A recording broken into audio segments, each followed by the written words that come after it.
everyone. Looks like we have a full house today. Hopefully you all can hear me. The chat is open. If you all can let me know if you can see our presentation window and hear our voices. Hi, everyone. Oh my goodness, everybody's just pouring in. This is great. All right, our chat is open. If you all would take a moment, say hello. We welcome you. We would love to hear where you all are from. If you want to take a second and just drop your general location into the chats. Oh my goodness, I'm seeing Greece, Ohio, Sri Lanka, Germany. They're moving really fast. I'm just catching I'm just catching them all as they run by. All right. I think we've got everybody in who's going to be in here live in the webinar today, and hopefully we've got our folks joining us live on YouTube. It's always an option to join the YouTube live at the same time as the webinar if you can't make it into the room or if you get kicked from the room. I will go over all of the details here in a sec. Welcome, everyone. Let us know where you're from.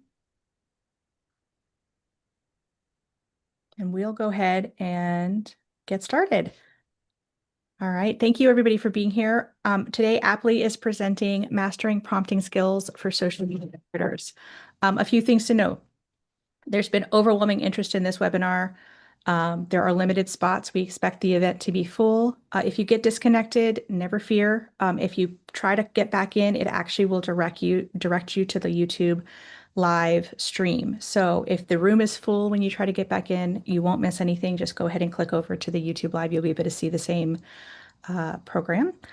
We'll put the link in the chat here for the YouTube channel. If you want to go ahead and save it ahead of time, please subscribe. The recording will be available immediately after this live event if you wanted to go back in and check any part out. We will also be recording this session and we'll send the link out to everybody who's registered tomorrow. So you can access the live right from our YouTube channel immediately today, or wait till the email comes through tomorrow from us with the recording link.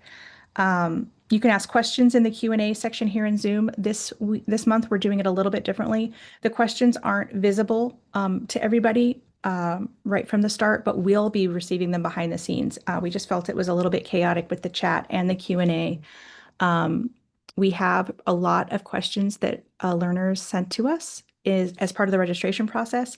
We've grouped them all together and, created some kind of overarching questions that are representative of the types of questions that were asked in the registration. And we will also try to catch as many Q&A questions as we can from today. One thing that is our hope is that any questions that we aren't able to answer today, that, we get a lot of requests for, what about this or what about that? We're going to be in the Facebook group, our Aptly Learner Facebook group, over the next couple of weeks to answer some of the questions that have come out of these AMAs that we didn't get to in the live event. So if you have not joined our Facebook group, we will put that in the chat as well. So scroll back if you need to, find the YouTube channel, subscribe, find our Facebook group, subscribe. Both of them will have, new things and updates coming that are directly from Aptly and from Anka and Rebecca. Okay, so as we are getting started, I'd love to introduce Anka Adenart, one of our founders and the CEO of Aptly. Anka is also a teacher in our social media marketing and analytics programs, so some of you may know her already. And also joining us is our co-founder, Rebecca Lipinski. She is the CEO of Aptly, and Rebecca's career has included teaching and social media agency experience as well. Both of them bring a wealth of information about social media and are both very interested in AI and how it applies in the social media space. So we're excited to be here today to discuss how crafting great AI prompts can help you level up your social media efforts. And with that, I will pass it along to Anka. Before I do, I'm going to put up a couple of poll questions and I'll give them a few minutes and they'll be there. You don't have to answer them, but they're there if you would like to answer them. And I will also put the results up probably after Anka's presentation. So never fear, you will see the results. I just don't want it to be too distracting while we're in the midst. So Anka, go ahead and take it away. I'm going to put the poll questions up. Thank you all very much for being here. Thank you. Thanks so much, Eileen. And thank you all for joining us, of course. I see that you're all answering where you're joining from, and I am joining you from lovely Palo Alto in California, where it actually looks like it's going to start raining soon. So you may think of California as very sunny. Today it isn't. Usually it is. But well, thanks a lot for coming to this webinar, for joining us. We chose this topic, prompting in social media marketing, just because we feel that AI is starting to be or to prove to be so helpful to us marketers, but it really is only as helpful as your prompts are, basically. So it will be a really good tool for you if you get the right prompts to interact with these tools. So I will present for about 30 minutes here, and then after that, we will switch to our Q&A session. So to answer some of the questions that you've already passed on to us. So what will we focus on today in those 30 minutes? We'll look at just why prompting matters. Then I'll highlight what makes a good prompt. And after that, we'll focus on framework and some techniques that you can use to make your prompts work for you. And then finally, we'll also take a look at prompt variations for common social media marketing tasks. So with that, you may have attended actually our last webinar already, where we explored kind of how AI is transforming social media marketing. But just to recap, we saw that AI can help us with many different tasks that we do on a daily basis as social media marketers. So that may be content creation, generating audience insights, kind of optimizing our campaigns, and just it helps us to make faster decisions all around. But we also saw that AI is already embedded in many of the tools that we use every day. So basically, tools that we use to brainstorm posts, target the right audience, etc. But also tools that can help us generate, say, videos or images. So we talked about tools like Adobe Firefly, for instance, or Canva. So those are the types of tools that we can use AI in nowadays. All of those, though, often rely on prompting. So if you do this well, then you will get good results out of those tools. We also saw how AI is already built into tools that we use to build campaigns, like, for instance, Meta's Ads Manager. But these generative AI tools, they're not really replacing us, they are helping us, they're amplifying what we do. But here's the thing, you're really interacting with these technologies. And when you interact, you want to make sure that your kind of prompting and the way that you ask questions is as good as possible so that your interaction partner here can also really provide you with the best results possible. So the difference between average and great AI outputs will often come down to the words that you feed it or how good you are at directing the tools. So you'll also find that that's exactly where your marketing skills come in, because the way that you ask your questions will be based on the background that you have in marketing. So you'll kind of know what to ask just because you know the marketing frameworks. You've learned what a typical social media marketing process looks like. So you know what your next step is, you know what to ask next. And that's really where it's helpful to take kind of courses like the ones that we teach. And some of you may already have taken some of our courses on Coursera or edX. It just helps to have that background to then interact well with AI. And you'll also find that as you go through those courses, more and more you'll find pointers there on how to use AI throughout the whole process as a social media marketer or as a marketing analyst, a data analyst, etc. So why do you really need prompting? It really will help you to unlock what AI can do for you, right? AI can help you kind of create dozens of ad variations in minutes instead of hours, right? So it can really help you to achieve scale, but to do it, you need to be able to prompt well. It can help you to personalize your campaigns, but again, it will help you tailor your tone and style and all of that. But again, only if you put in a good prompt. It'll help you to be more efficient, so cutting brainstorming time so that you can focus on your strategy. And it can actually give you that strategic value because AI can do kind of all the groundwork for you, which gives you more time to kind of make your big picture marketing decisions. So if you can prompt well, it's really it is becoming kind of a core skill for marketers if they want to stay ahead. It's important. So then actually the question becomes, what makes a good prompt? So not all prompts are created equal. Some give you generic and uninspired outputs, while others will really unlock kind of that clarity, that creativity, and the results that AI can provide you to come up with good campaigns. But there are a few things you need to keep in mind for that to really happen. So let's break down those elements of what makes an effective prompt. Um, and there's really a few. When you're writing prompts, there are basically four elements that will make the difference between flat or effective results. The first element is precision. You want to direct the AI with exactly what it is that you need. So the more precise you can be in your demand, the better the result will be that you get. The second part that's really important is you need to give AI context. So AI has a lot of information. It's trained on a lot of data, but it may not know specifically what your brand is all about, what audience you're trying to target, or what your campaign goals are. So you need to provide that context.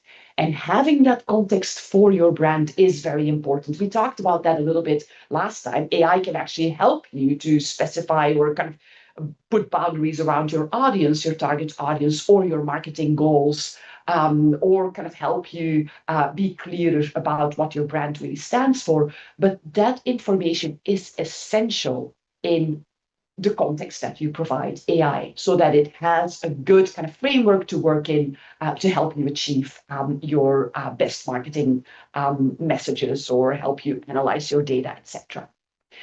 The third factor is you have to also put some boundaries in place. So that really means that you have to guide the AI to tell it, like, hey, when you provide a result to me, I would like to have that result have this kind of tone, or I want it to have this kind of word count, for instance, or it has to fit this platform. So you have to give it those boundaries so it can come up with something that's actually useful for you.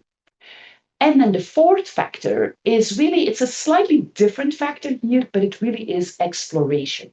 It's one of the things that is really important. Like, do not stop after you get the first answer. You want to ask for variations, you want to try different angles, you want to look at different options, and that happens in how you interact with AI. So you get an answer back, and then you're further going to explore kind of some next steps. So keep this in mind, and you'll actually get consistently good outputs. Let's look at kind of what that could mean. Say, here's a bad prompt or bad, like, well, it's not really entirely bad, but it's not a great one. Let's put it that way. Here I wrote, like, let's write an Instagram caption for the launch of our new water bottle. So what do you get back? I get some kind of nice post captions back, but when you really read through these, kind of feel a bit generic. And ChatGPT definitely used some liberties here in judging what my new water bottle here was all about. So it says here, say, meet your new everyday essential. Our brand new water bottle is here, designed to keep you hydrated, stylish, and sustainable. You can kind of argue that that's probably true for most water bottles. Whether you're at the gym, at work, or an adventure, this bottle has your back. It's available now. Tap the link in the bio to grab yours. So it is clearly an Instagram post. It does kind of match all of those requests, but it could probably have been better. I should say though that with this type of prompt, if you were to use this kind of prompt, let's say 2 years back, the result you would have gotten would have been way less than what I'm showing you here. So AI tools have gotten a lot better, and I use ChatGPT here, so you can use any tool, right? You can use Gemini, you can use maybe Claude or something like that. But these tools have gotten a lot better, and they're giving you something that kind of works pretty well, even though my prompt wasn't amazing. But that doesn't mean that a better prompt cannot give you a better output. So let's take a look at what that might mean. So if I put a good prompt together, like for instance, write 3 Instagram captions under 20 words in a playful, witty tone for the launch of our 100% leak-proof, eco-friendly water bottle targeting college students. So you already see here that I've given a lot more information. This prompt is precise. It adds context. It defines the audience. It also adds some boundaries. So it says that the tone should be witty and playful. And it pushes the AI to be creative and explore different options. So that explore element is already kind of captured in my prompt. And the result, so instead of a rather bland post that could work for just any water bottle, you get multiple witty captions that actually sound like they belong in your campaign. So here I have kind of compared to our previous one, right? So you here like survives finals, all-nighters, and campus commutes, unlike your GPA. That's a very college targeted caption. Could work. And it's kind of witty and probably to some also funny. The other caption I get is eco friendly, leak proof, and cheaper than your daily coffee. Or hydrate like a champ, spill tea, not water.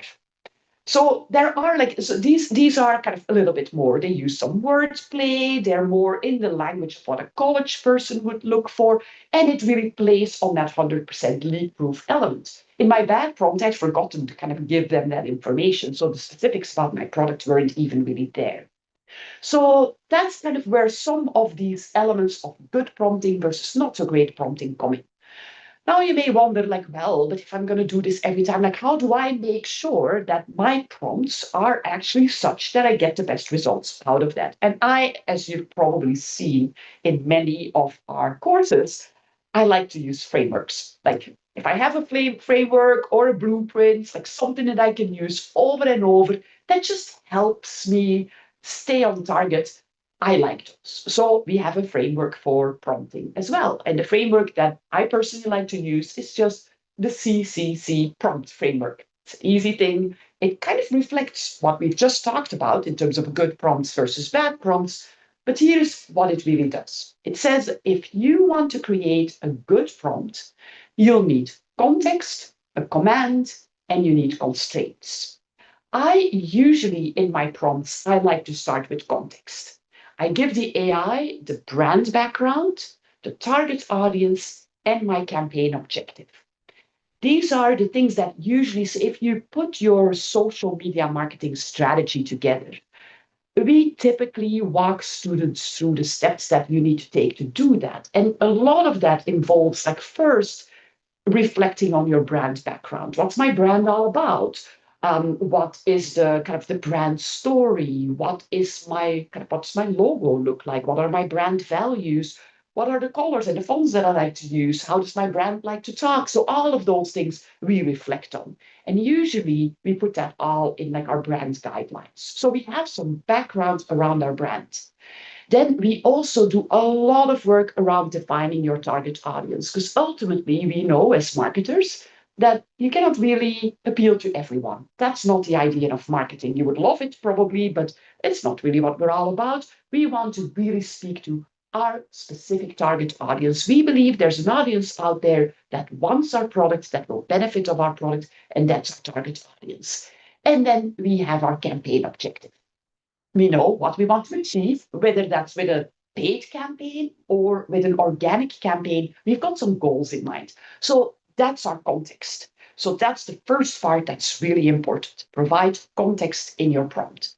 Next, the command. You really have to tell AI what to do. Like, and you have to tell it kind of very clearly and crisply what you want it to do. Do you want it to write a caption? Do you want it to brainstorm with you? Do you want it to analyze data? Do you want it to summarize something? Formulate that command. And then finally, you're going to add some constraints. So here we have to think about, like, how do you want AI to provide an output to you? Should there be word limits? Is there kind of a certain tone that you want, a style? Is it platform specific? So those are the three things that you're going to think about. So this simple structure will ensure that your prompts are complete and that they're actionable and that they provide you with good results. So let's look at a simple prompt that follows this framework. Again, we're going back to our water bottle caption, and we followed that framework. So here I said, write 3 Instagram captions. We saw this prompt before, under 20 words in a playful, witty tone for our 100% leak-proof, eco-friendly water bottle targeting college students. So we already saw this prompt, and I said it was a good prompt. So now let's actually look at what we did here in terms of our framework. First, we gave ChatGPT context. We described that we're launching a new 100% leak-proof and eco-friendly water bottle. And we provided our target audience. In this case, it's college students. And we specified that we were launching a new product. We could actually have been even more precise here by adding context around our brand. The way that I typically do that, and you don't see that in my prompt here, but I usually just attach my brand guidelines. So I have like a summary document that describes my brand. I add that to the prompt. I just attach that so that ChatGPT knows that, hey, this is kind of the brand framework I'm working in. So you could have done that here in the prompt. This is something that usually adds additional context. And then we could have added potentially even more about the goal for our launch as well. We could have said that we're trying to generate buzz for the product, reach as many people, for instance. But overall, the context here that we provided is pretty good. We then also wrote a very clear command. We said we want 3 Instagram captions. So that immediately tells us, okay, 3 outcomes, but they have to be specifically for Instagram, and ChatGPT knows what that means. And then we also added some constraints. We said that these captions should be under 20 words. They should use a playful and a witty tone. So that's kind of really, so that's how we got to this kind of the responses that we got, right? So this is what my framework led me to do. Now you may think like, well, when you talked about that kind of a good prompt versus a bad prompt, you also said that there was this exploration phase, and that's not quite captured in my framework. And actually, that is something that gets captured in what we call kind of techniques that you can use in prompting. So let's take a look what that means. So we said in the exploration phase that you shouldn't stop with the first answer you're getting. You should actually start interacting some with ChatGPT or with your tool that you're using and try to see whether you can get even better outcomes or more creative outcomes, kind of have that type of interaction that you may have experienced in meetings with colleagues or in even a chat with friends, where you say, hey, I've got this idea and this is my idea and I think it's great. And your friend says like, hey, but have you thought about this? Or how about if you would put it in this framework? Or how about that? So that's really what these exploration techniques are going to do for you. And the first technique that I like to use is role-based prompting. So that's a technique that makes your prompts even more powerful. And it's really telling the AI to take on a certain role to help me out. Instead of just asking AI to give me good ideas using a particular prompt, I assign it a role. So I might say, hey, AI, act as a copywriter, or act as a social media strategist, or act as a community manager. And you can get an output that's going to be more professional and relevant and in line with certain industry best practices. So for example, I could say, act as a TikTok strategist and suggest 5 video ideas to boost engagement for a coffee brand targeting Gen Z. So that role assignment will instantly give the AI a little bit more direction. And it also is kind of a way to smartly kind of expand your team, right? So, because we think about roles that you wished you had on your team, and you ask the AI to kind of act like that person now. So you don't have all these people in the team. It's like for us, like Aptly is, like, yeah, we are a smaller company. And sometimes we have certain roles. We're like, yeah, we don't have that role in the company, but we can have AI help us and act a little bit like that person for us. So that's something that you do in role-based prompting. So that was an example of a role-based prompt. Let's go back to our water bottle example and see how it might play out there. I asked ChatGPT here to now act as the social media copywriter for Gen Z brands. And then I reiterated my prompt and let's see what comes back. So I get a kind of a different output here. It says new semester, new bottle, 100% leak proof, 100% main character energy. Stay hydrated. So you see how these kind of results are getting a little bit more sophisticated, even just because I assigned my AI a role here. I told it like, hey, take on, like, wear this hat. And now you're the Gen Z copywriter. Let's see what that brings us. So that's kind of the type of thing you can do with role-based prompting. So that's a technique to make your prompts even better. So you keep your framework in mind, CCC framework, and then you can think about, okay, can I add something to it? Yes, I could do role-based prompting. Then when you get results back, the other thing that you should keep in mind is another technique is iterative prompting. And this is something that we ourselves here at Aptly do all the time. You can kind of create even more powerful results by iterating on a result you already got. So you get a particular result, and then you're going to have a conversation with AI. Rather than trying to get a perfect answer in one shot, you think like, hey, I can actually get kind of more answers later on. And you can use this to use a core idea and then try to kind of go broader on that idea. Like, for instance, you can say, draft a blog intro for me. And then you can refine it and say, well, maybe I also want shorter versions of what you've already provided me. You provided me with a blog intro. Now I would like a shorter version, like a tagline that I can use. Or you can ask, hey, give me a call to action that's really related to the kind of prompt that I gave you the first time. So each step can get you closer to the exact output you need. So you may be working around one particular campaign, in our case, the launch of this water bottle, and you can say, okay, I've got this kind of great Instagram caption, but now I want to have a call to action, or now I want to create a post that I can use in a kind of a blog that I'm going to write about water bottles and the importance of staying hydrated or something along those lines.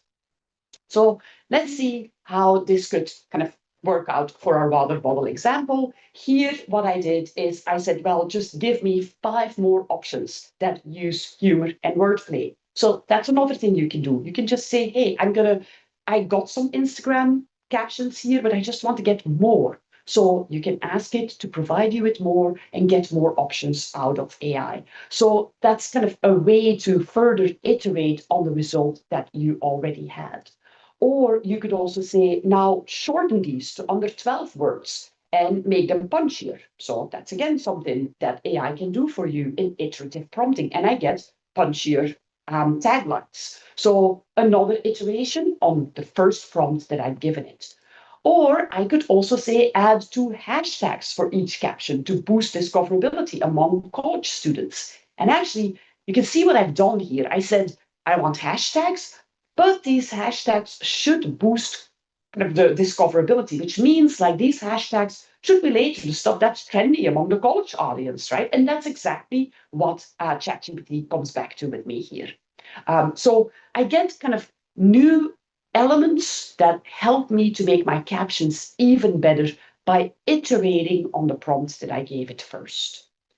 So that's kind of what we're looking at when we're trying to work with our AI tools. And I'm here talking about primarily using a ChatGPT, for instance, but you could use these same systems in, say, Copilot, or you could use it even when you are trying to create images or videos, and you do this in, say, Adobe Firefly, who's also working with these kinds of captions. So you can write your, or these kinds of prompts. So if you write your prompt there again, you can iterate on your prompt. You can use this same framework and it'll help you to get better image results. So this doesn't only apply to text.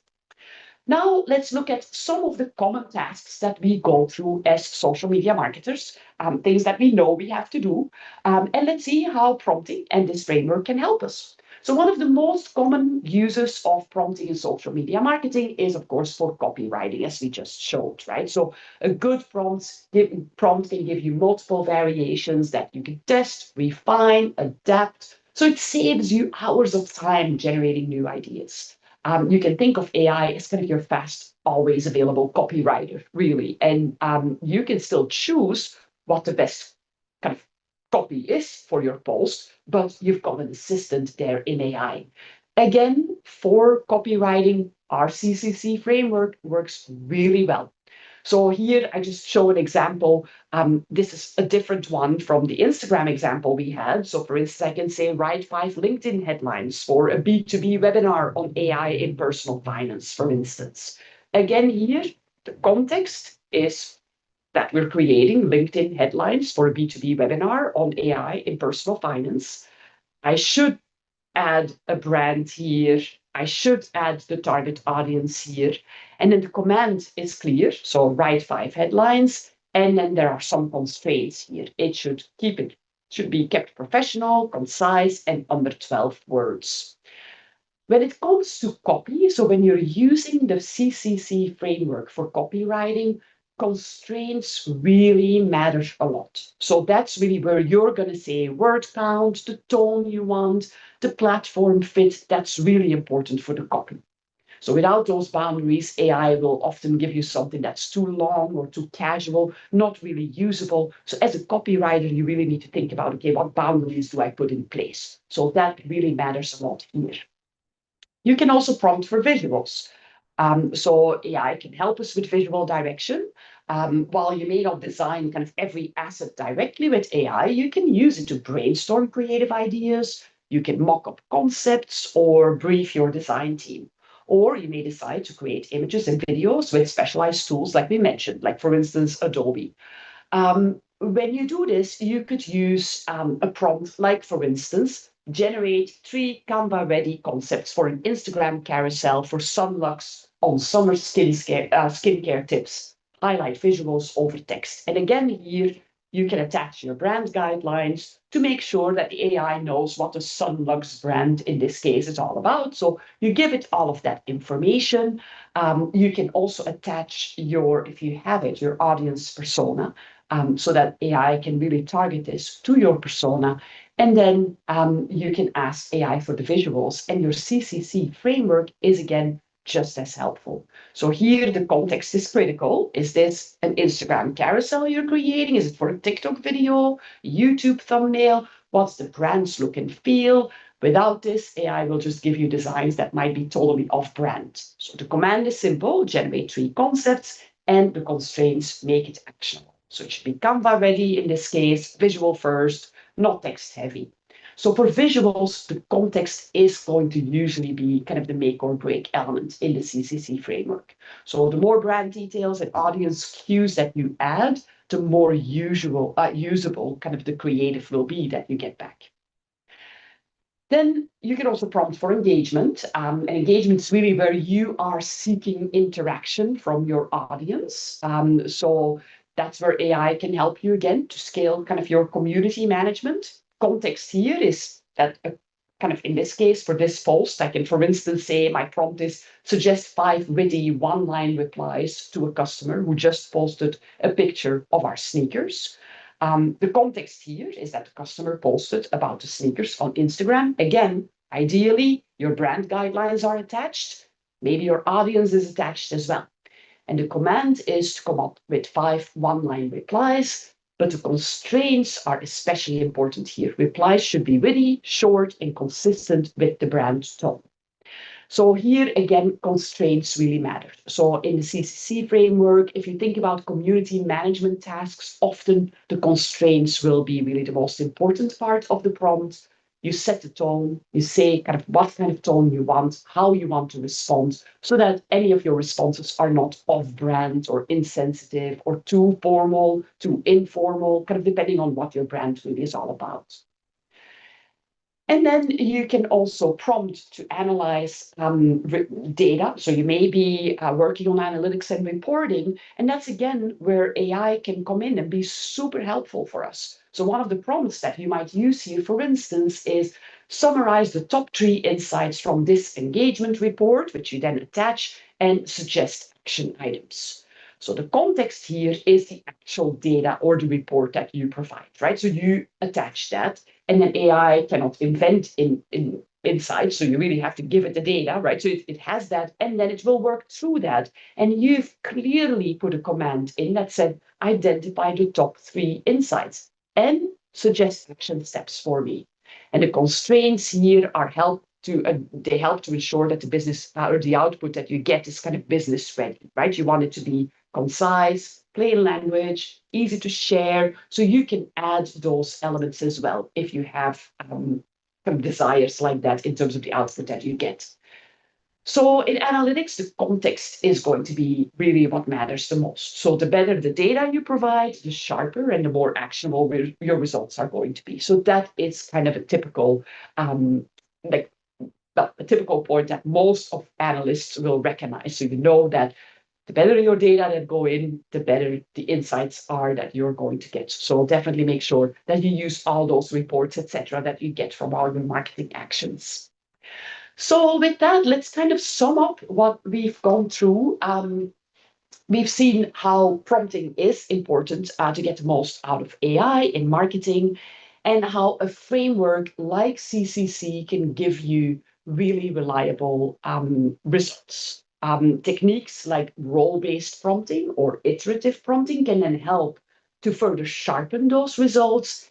And whether you're writing copy or brainstorming visuals, engaging with your audience, or analyzing data, the prompts are going to be the bridge between you and better outcomes. So the most important thing to remember is that the more you practice this, the better you'll get. So try these prompts, test them, learn from the output, and then try to improve. And that's really the best way to kind of get a real feel of how you can make the most out of AI as your creative partner and your partner in all of the different social media marketing tasks that you're going to face. So I hope that this framework, and when you keep that in mind, and some of these techniques will help you, but practicing will really be what will make you kind of strong in kind of prompting and working with AI. So with that, I'm going to hand it over back to Eileen, and then we will go through some questions that you've already sent in. Thanks so much, Anka. That was wonderful. And I do just have one poll that I'm going to put up, and it's a little bit of an open-ended poll. The other ones have been multiple choice. I'm going to leave this poll up through the end of the event today. So if you guys can take a look at it when you get a chance, please focus on the questions and answers too. I'm sure we've got some great stuff coming up, but it's just a quick little question about future topics you might like to see. So I'm going to go ahead and launch that now, and then I'm going to hand it back over to Rebecca and Anka, and Rebecca is going to help to moderate the Q&A and ask the questions. So it'll be a bit of a conversation. And again, thank you all for being here. Back to you guys, Anka and Rebecca. Thanks so much, Irene. One thing I just wanted to say, we have over 500 people watching on YouTube, and I just wanted to give a shout out to the folks that didn't get to make it into the Zoom and are on YouTube. There's a great conversation going on there as well. And I'll remind everyone, I think we've been asked at least 50 times, this is being recorded. It will be available on YouTube. After, if you did sign up for the Zoom, you will also be sent the recording after the live stream and the webinar is over. So not to worry, if you missed part of it at the beginning, you'll get the whole.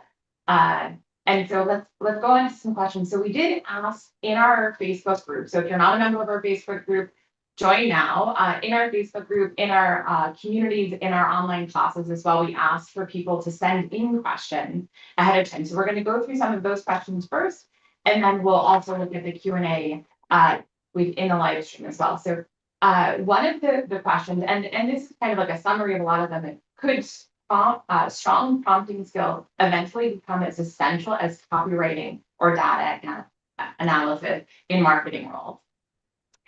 Yeah, and I think that's actually it's a good question. And I would say it doesn't apply only to copywriting. It's actually in all of your marketing kind of tasks. Prompting is indeed becoming really essential. It isn't going to be replacing your other skill. So it's not like, oh, now I only need to know prompting and AI is going to do the rest for me. It's not really like that, of course, right? So because your prompts are inspired by the background and the framework that you have about marketing. So you kind of know, okay, in good marketing, I take these different steps, but prompting will help me to kind of make this all crisper. And you can say, well, but for a copywriter, AI does a lot of the writing. Like, is the copywriter still necessary? And I would say yes, absolutely. It is really an interplay between the two. Prompting skills are going to be essential. And if you don't have them, then that's going to be an issue for many employers over time. And we already see it. Employers are asking for people who are what they often call it like AI natives, people who know how to work with AI and get the most out of AI. It will make you faster. It will help you. Again, it's your creative partner, but it's really the interplay between you knowing and understanding what good copy is, and then you being able to prompt to have the AI give you even more of that good copy back so you can blend the two together. So I would say, yes, it's super important. It isn't going to overtake the need to also know how to write, etc. But it is definitely going to be an important skill. Great, thank you so much. So another question that we got a lot of is, do you find clarity or creativity to be more important when writing prompts? Or is it about striking the right balance? It's actually, I would say, there isn't really one that's more important than the other. It is really about striking the right balance. Like, it's like, okay, you want to try to get creative elements out of the AI, but you also want to be very clear in what you ask for. So therefore, kind of your clear command and your boundaries are necessary. Then you get an answer back, and then it's really where those techniques come in, right? To help you kind of have that creative element. And I would say, don't forget about your own creativity either. So AI is going to come back with a few creative ideas, and that is great, right? So you saw like the captions for the college students, for instance. But hey, maybe I have a caption that I was thinking about, or I have something that I think is really interesting and creative, and I want to throw that in there. Or I know something that I think will strike a nerve with our brand. So then I can play those things back to the AI and further iterate on those particular kind of prompts that I give it, right? So it's that kind of interplay between your creativity, AI's creativity, but always kind of your clarity about what you're asking for. So the two are important. And I don't think that by using AI, you have to think of it as I lose some of my own creativity. It's not like that. You have to bring that creativity to the task that you give AI. And I think you've already answered this kind of in that last piece, but I'm going to ask it anyway, just in case there's something you want to add. So many people suggest using frameworks for prompts, just like you showed throughout this presentation. But could they be too restrictive or leave little room for creativity? Right. And I think that's often the fear that people have around using frameworks, right? What I think is that the framework gets you on the right track. Use that. You can kind of be sure that you've thought about all the elements that you needed to think about. So I haven't forgotten anything. So I've started with that. But then add things like, for instance, the role play. So put that in there to accelerate some of the creativity, ask for more than one kind of answer, and then iterate on the answers. So use the framework as like a good starting point. But again, do not stop with just one answer. When you got one answer back, don't feel like, oh, now I have it and it's all good and I'm done. No, actually, if you want that creativity, make sure to further interact with AI to kind of get more of that to come out. So don't see the framework as something that would kill your creativity, but really use it as like, hey, this is like an easy hook for me to kind of stay on track. It should be that. So we have another question that's really about cross-platforms. So how do you prompt for short form content like TikTok captions that differ from those longer form content? Like if you're writing articles or posts that really want a longer format on like LinkedIn or LinkedIn. Yeah. Yeah, actually, that's a good question. You will. So first, the of course the command that you give needs to make clear whether you want a short form back or long form back, right? So that's for sure. If you're going to go for long form, the context you're going to have to provide is going to be more elaborate. So that's going to be very important. Say, for instance, if you think about, okay, I want to do a blog post on LinkedIn, you will have to give AI more information on what you want that blog post to be about, right? So if you have a certain, if you have an idea in mind, a narrative, there's something like you want to bring across. That's kind of the through line of what you hope your blog post is going to be. You're going to have to give that in your command in as context, basically in your prompt. You'll need less of that for your TikTok video. That could be like, yeah, but a little bit. AI can get you a long way, right? Even though sometimes more context there can help as well, right? So there isn't really, the prompts themselves aren't going to be, it's not necessarily too different, but I would say you'll need a lot more that you need to input if you want longer form back. I think that's a great answer to that. I'd also just remind everyone about the iterative process that Anka taught throughout the presentation, and that if you keep your kind of brand in mind and you have a cross-platform play in mind to begin with, starting with your longer form content first, getting a great response there, and then asking questions iteratively when you're in your AI tool, whichever tool you decide to use, you can narrow that focus, but then you're going to hopefully stay on track as you are narrowing to the different platforms and changing it. So great, great question. And great response. Thank you, Anka. Another question from learners is, how can marketers ensure their prompts produce content that feels original and true to their brand voice?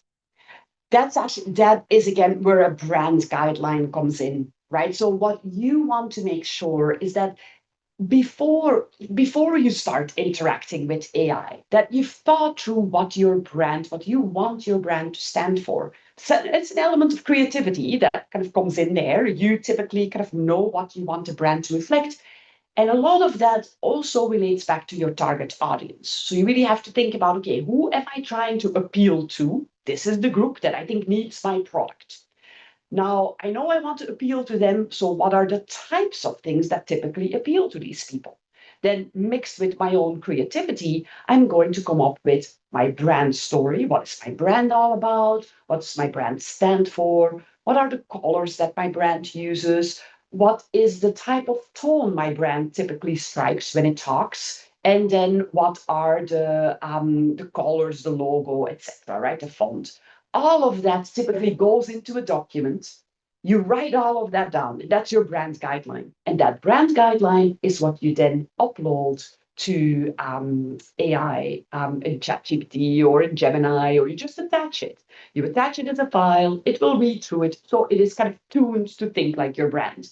So that's really how you kind of make sure that it still thinks in your brand's voice. Of course, when the output comes back, it's of course on you to assess, like, hey, did it really do what I hoped it would do? And does this really feel like our brand? And you may judge that it doesn't, because you're often the best judge of that if it is your brand. And then you kind of redirect AI. You say this or this was not really on brand, or this is not how I like to talk. I like to say it more this way. So those types of interactions can help you then fine tune and make sure that everything stays on brand. That's great. And I think the iteration, and this has been a theme I think that I've heard throughout your presentation too, is that you, as the person who is prompting, are really part of the behavior. You're the author, and you're the editor, and you're the person who is going to decide, is this right for my brand? And so I think having that person there is crucial throughout that. Absolutely. I think so. And it actually, it's almost like you can think of AI a little bit. It's like your dream marketing assistant, right? Who can help you with all kinds of things, wears many hats. But yeah, to have that dream assistant, you have to make sure that you get that interaction going so that you can teach the assistant what it is that is the right answer and what is not so much the right answer from your point of view. So you have to tell that as well. So I think that interaction will really help. Thank you so much. So, if a marketer wants to improve their prompting skills this month, what's one practice or habit you'd recommend? Well, I would really say, like, yeah, go back to your kind of whatever your favorite tool is, right? ChatGPT, Gemini, Copilot, and try prompting using the CCC framework and then using these techniques to iterate on your on the answers that you get. So that would be my one. It's like really try to practice as much as possible. And really use that framework in your practice. And then I would also say, and this is kind of then not one thing, but then it's two things, but also try it out on a tool that's maybe a little bit more specific. Like go, and I always keep mentioning Adobe Firefly. That's largely because you get a few free tries there. So go to Adobe and see what you can get out in terms of images or visual responses, right? Because now we've looked a lot at kind of the language part or the captions that you can write. But the visual responses, see how that works with this prompting framework and practice that as well. Try it out because it's really, it doesn't hurt to practice. It helps you get better at understanding what kind of prompt really gives me the best result here. So I would say, go and try it out. That's kind of the one thing to do this month. That's great. And so we have some questions around ethics, trust, responsibility. So one of the questions that I think is really relevant, which is what responsibility do marketers have to disclose if a piece of content was heavily shaped by prompting or AI generation? Yeah, it's a good question. And we touched on that in our previous webinar as well.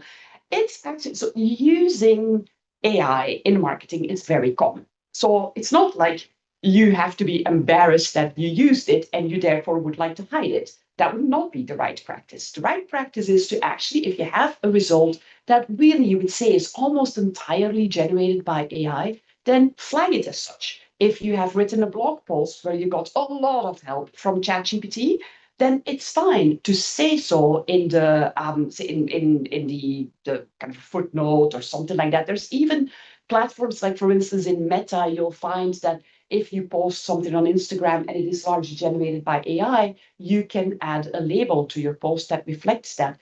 And it's good practice to do that. It's honest, it's fine. Of course, if you've had a little bit of help from AI on like writing a caption for an Instagram post, or like you chatted back and forth with ChatGPT, you don't have to always disclose that. But if you really feel like, hey, this entire post is really an AI based creation, it's good to put that there as a source. So that's kind of a good practice. And I think we as marketers have to kind of stick to that, because a lot more of AI generation will happen in marketing. And over time, it's good, I think, to alert people to the fact that this is generated with artificial intelligence. Great. So we have another question here. So this is really a question to you specifically. What's the most surprising result you've personally seen from a well-crafted prompt? That's a good question. Actually, I have to say, like, sometimes I've just in general been surprised as how many new creative things like AI can come up with for me. Like, for instance, in this water bottle thing, when we were preparing this, I'm like, well, it's kind of interesting that it comes up with all these kind of college kind of like supposedly appealing to a college audience captions. And I hadn't expected this many, this kind of, yeah, that's surprising. And some of them were actually, I thought, pretty cool and witty, right? So that part to me is sometimes surprising, kind of the creative elements that I get back. I am personally not so, I love kind of creating marketing courses and writing captions, all of that stuff. I really, really, really like it, but I cannot define myself as creative mind. I'm not. So, and I know because I often kind of go to Rebecca for some creative elements, because that's just not my strong suit. And it's amazing to see then that AI can actually help me with some of that. And maybe some really creative people will still judge like, oh, it could have been better. But for me, this is already really good. So that creativity that AI can bring back to me is really helpful. So that's been surprising at times. And then just overall, and I would say this at a little bit more of a meta level, but just the amount of time that AI in general saves me, and how good of a tool it has been to help me create faster, but also just be better at rethinking things. I can interact with AI to think about kind of certain concepts that I have in mind, see whether they're actually right, reflect with AI whether this work, have more iterations, worked out together with AI. So that type of interaction I've appreciated a lot, and that's been great for me. So yeah, so some surprises in there and some just general good time-saving help. And we have a few questions, time for a few more questions. Yeah. And a couple of these questions are from the chat. So Mhm. one of them is, how do you refine responses that sound really bland even after follow-up prompts? Is there a way to pre-train the AI before prompting? Yeah, so actually, that is again comes down to context. Like it's really so if the response that you get is bland, it's good to provide it more context around. So if it's in the marketing sphere, right, typically it's around your brand, your audience, but also think about if you're trying to work around a certain product, what are the specific benefits? What's the differentiator of my product? And try to feed those into AI as well as context to kind of get answers that are more to the point. But kind of that pre-training element, I would say that's really about giving AI information upfront. So use those attachments, right? So the attachment options that you get, definitely use that and tell AI, maybe even before you start prompting, you might say, I'm going to provide you context. First piece of context I'm giving you is my brand guidelines. Second piece of context, my persona. Third piece of context is some product benefits. And then you can say, and now I would like you to do this, and you're kind of you have to think about those boundaries, right? So that may help to make the answers more crisp. And then you can start iterating from there. And sometimes if you feel that it is too bland, you may still say, hey, these answers are bland. You can just really tell AI, like, these are bland. Think about my brand, my persona. How can I make this more unique? So those are things to kind of try to steer it to something that fits your brand better.